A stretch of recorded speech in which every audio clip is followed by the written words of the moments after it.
Hi అండి, welcome to my channel. అయితే AP ఉద్యోగులకి పెన్షనర్లకి కొత్త పిఆర్సీలో కీలక పరిణామం అయితే చోటు చేసుకుందండి. 12వ పిఆర్సీలో అదేవిధంగా ఐఆర్కి సంబంధించి కూడా ఇంపార్టెంట్ అప్డేట్ అయితే చూస్తున్నాం.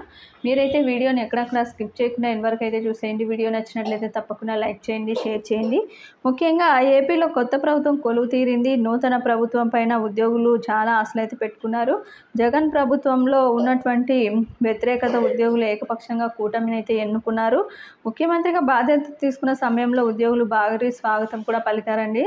ఇక ముఖ్యమంత్రి బాధ్యతలు వెంటనే పెండింగ్ బకాయిలతో పాటుగా పీఆర్సీ గురించి కొత్త ప్రభుత్వం సానుకూల నిర్ణయం అయితే తీసుకుంటుందని ఆశ అయితే ఉద్యోగులు ఉన్నారు. ఇక ఈ సమయంలోనే కీలక పరిణామాలు కూడా చోటు చేసుకున్నాయి. జగన్ ముఖ్యమంత్రిగా ఉన్న సమయంలో ఉద్యోగుల అసహనంతో కనిపించారు. ఉద్యోగులు పీఆర్సీ అమలులో కూడా అనుసరించిన విధి విధానాలు కొర్రీలు వారికి ఆగ్రహాన్ని కల్పించాయి. ముఖ్యంగా 2022లో విజయవాడలో భారీ నిరసన ప్రదర్శన నిర్వహించారు. ఇక ఉద్యోగులకి సంబంధించి చెల్లించాల్సిన డిఏలు సకాలంలో అందలేదు. అదేవిధంగా ఉద్యోగుల ఏపీజీఎల్ఐ జీపీఎఫ్ ఖాతాల్లో నిధులు వాటి ప్రభుత్వం వినియోగించుకుంది.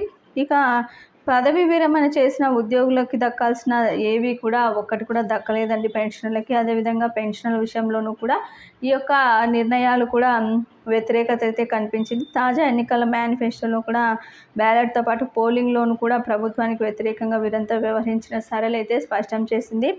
ఇక ముఖ్యమంత్రిగా చంద్రబాబు బాధ్యతలు స్వీకరించిన తర్వాత ఉద్యోగ నేతలు కూడా కలవటం జరిగింది చంద్రబాబు గారిని. తమ బకాయిలు చెల్లించడంతో పాటుగా సమస్యల పరిష్కారానికి కూడా చర్యలు తీసుకోవాలని కోరారండి. ఈ నెలాఖరులోగా సమావేశం ఏర్పాటు చేస్తామని చంద్రబాబు హామీ కూడా ఇచ్చారు. ఇదే సమయంలో కీలక పరిణామాలు చోటు చేసుకుంటే జగన్ ప్రభుత్వ హయాంలో నియమించిన 12వ పీఆర్సీ కమిషన్ మన్మోహన్ సింగ్ గారు కూడా రాజీనామా చేయడం అయితే జరిగింది. ఇది అందరికీ తెలిసిన విషయమే. ఇక సిబ్బందిని కేటాయించకపోవడం వల్లనే ఈ యొక్క పీఆర్సీ పనులు అనేటివి సవ్యంగా జరగలేదని చెప్పి ఆయన స్పష్టం చేయడం జరిగింది. ఇక ఎంత మేర ఐఆర్ ఇస్తారనేది ఇప్పుడు ఉద్యోగుల్లో ప్రశ్నగా మారింది.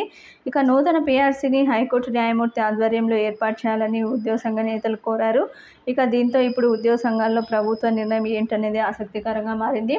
ఐఆర్ 30% తగ్గకుండా ఉద్యోగులు అయితే ఎక్స్పెక్ట్ చేస్తున్నారు. ప్రభుత్వం అయితే 27% ఇవ్వనున్నట్టు సమాచారం. మీకు వీడియో నచ్చినట్లయితే తప్పకుండా లైక్ చేయండి, షేర్ చేయండి. Thank you for watching.